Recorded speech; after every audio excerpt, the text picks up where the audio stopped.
All right, welcome everyone. Welcome Freedompreneurs. This is John here from freedomboundbusiness.com. Today we're going to be talking about KDSpy. Now, KDSpy and how to find a profitable niche using KDSpy or with KDSpy. So, let's get started. If you haven't heard, by the way, KDSpy is just a Google extension. It looks like this here on this little figure here, this little KDSpy figure. What happens is that Kindle publishers use this software or extension, whatever you want to call it, to find profitable keywords. You might have heard of it, you might have not. Let's go into the Kindle store and let's look at a certain niche, okay? Now, niche, we'll get into in just a little bit. What's the difference between a profitable niche and a profitable keyword? There are differences. You always want to analyze the niche and then sub-niche and basically finding a lot of profitable keywords underneath that niche. But it always starts with that a profitable niche, because you could go into a niche and not have it be profitable or way too competitive. So there are here and there's. Let's go with programming. It's a big thing these days. We are in the digital age, so let's click enter on that, because everyone does meditation, everyone does weight loss, everyone does the yoga, whatever. Alright, so here we go. KDSpy. What we're going to do is check with KDSpy if this is profitable or not, if it's a profitable niche. Here we go. Let's click KDSpy and it's running now. So basically what KDSpy does is it takes the top 20 results for that keyword, aka keyword niche, and it returns some values to you. So for example, the sales rank column, this is the most, one of the best things that KDSpy offers. It just lets you see it all in one glance. So as you can see here for programming, the sales rank is under 100,000, or the majority of it, which is very good. So let me dive into what makes a book sell, or what are some tell signs that a book is selling well or not. So if a book is less than 100,000 sales rank, then your book is selling well, especially if it's between 50,000 and 100,000, then you're probably, estimation wise, making $50 per month just off the Kindle ebook alone. Now if it's below 50,000, then you're making $100 plus every month off that book. So it's very important to distinguish that. Now let me give you the criteria of how you use KDSpy to determine if it's a profitable niche or not. So what you're going to be doing is so what I like to do, let me start off there, is I like to highlight the first top 7 and then analyze the first set of books, okay? So if the first 4 to 6 books are under 100,000 sales rank, then you're most likely going to want to go into that niche because it's a profitable niche. So let's analyze these books here.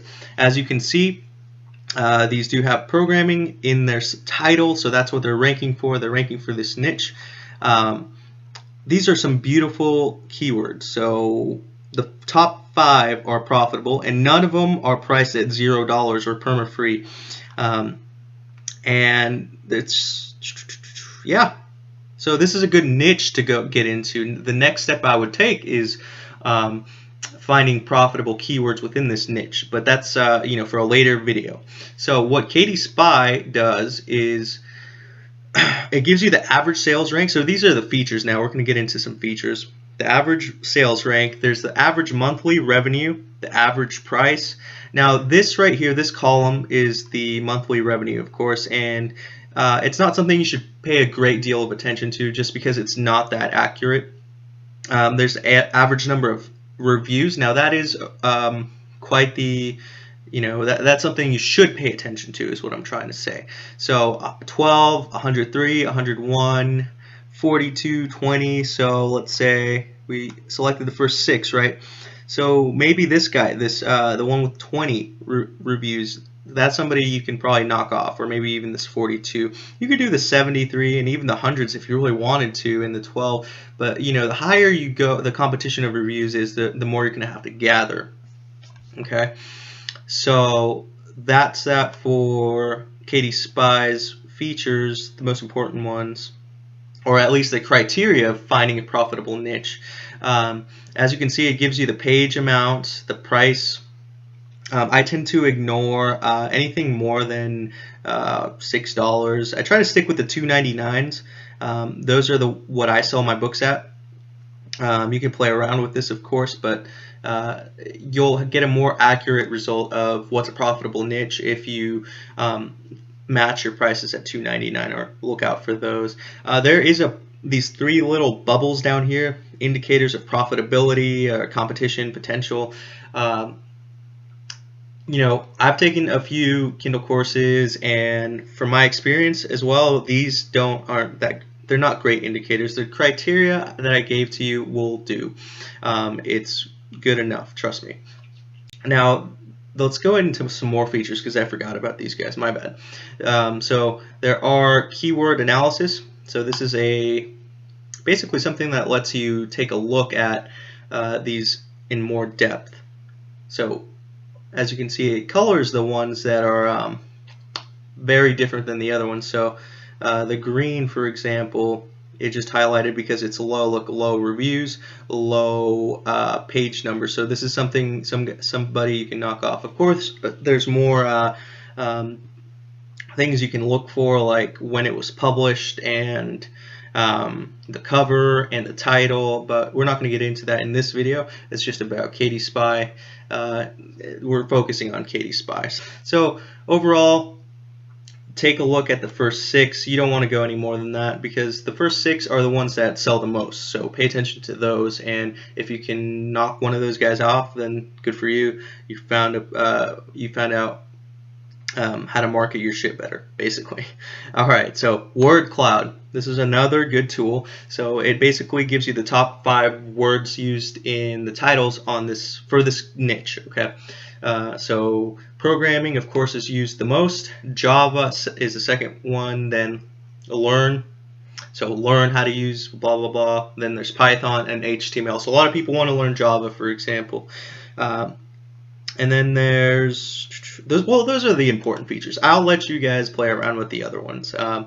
You can check out the full results page for 21 through 40, but like I said, only look at the top 6. There's no point in doing the other ones. So now that we have a niche here, let's take a look at and found that it's profitable. You're welcome. You can find out that, you know, why these guys are on top, right? So this guy's kind of relevant. He just published, I mean, not relevant, he's recently published, so let's not take him way into account. But I know this guy's been around for a while. July, okay, a few months ago, 2015. Okay, so this guy's been around for a while. So this guy has a bundle set. So these are just great to have. And if you ever want to take like a sneak peek at what I'm talking about with the differential between a niche and profitable keywords, this is a great example. Because look, his main keyword or his niche is programming, but he found keywords that are profitable underneath that, like HTML, HTML5, Java, PHP, MySQL, and guess what? He bundled those into one package, guys, and now he's not only selling the books individually, but he also has a bigger book that he can price more than $2.99, and I'm sure he's got a paperback book, but we're not going to go into that tangent. So another good example, programming, a niche, okay, and then there's HTML, JavaScript, and CSS. So there's more keywords to be had here. Of course, there's a free one, and now we're getting into the ones that you know, these guys aren't really targeting programming, but they're still profitable. So there's room to be in this niche, guys. If you guys want to be the guys and gals, I know there's women Kindle publishers, no offense. I wanted to show you how to pick a profitable niche from or using KDSpy. I hope you liked my example of this programming niche. This is this book especially right here, the Programming for Beginners box set, is a great example of how you pick a niche and then you publish other profitable keywords around the niche, and then basically you do the bundle strategy. Okay, so if you want to learn more Kindle tricks, more Kindle strategies, go ahead and download my free Kindle Secrets report and my free video training showing you exactly how to do that and do these strategies as well, and the resources I used to become a profitable Kindle publisher. Alright guys, that about wraps it up. If you do want to check out KindleSpy, make sure to do that. I'll leave a link right above this video so you can check it out. It's basically 50% off the original price, so if you do buy it through my link, you will be getting half off, so take advantage of that. And start finding profitable niches that you could just publish books in. I'm all about finding many assets, big assets, all kinds of assets that just basically put money inside your pocket while you're sleeping. So Kindle publishing is just one way to do that. So KDSpy is also an essential tool, so do check it out. Also, one last thing, if you haven't already checked out my AMZ seller browser video, which is an alternative, a free alternative to KDSpy, definitely check that out. It's something, it's basically which one's better, which one should you use, what do I do, what do profitable Kindle publishers do, do they use both, do they use, you get my point. So check that out. I'll also leave that in the description and in the last part of this video. Alright, Freedompreneurs, I will see you guys next time. This is John signing out. Bye.